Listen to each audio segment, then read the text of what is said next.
Air Force RQ-4 Global Hawk flew into RAF Fairford on August 22nd for a deployment of an undisclosed duration, U.S. Air Forces in Europe announced.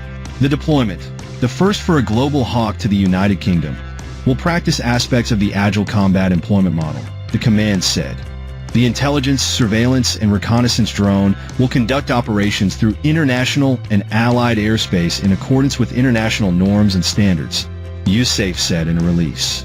The Air Force also operates a detachment of U-2 Dragon Lady crewed ISR aircraft from Fairford in the U.S. The FAA requires that autonomous aircraft must fly within approved corridors.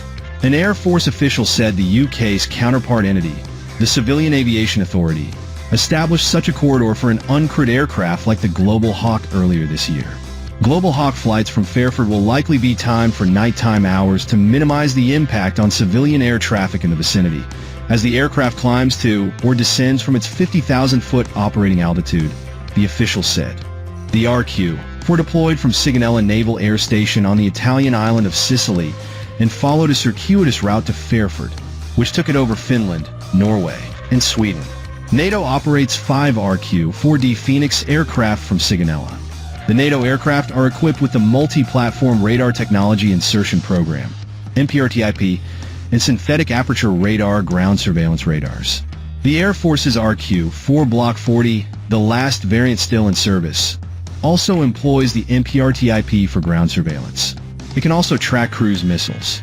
The Air Force RQ-4 fleet of 9 aircraft, out of an original inventory of 45, is funded to remain in service through fiscal 2027, when the type is slated to retire.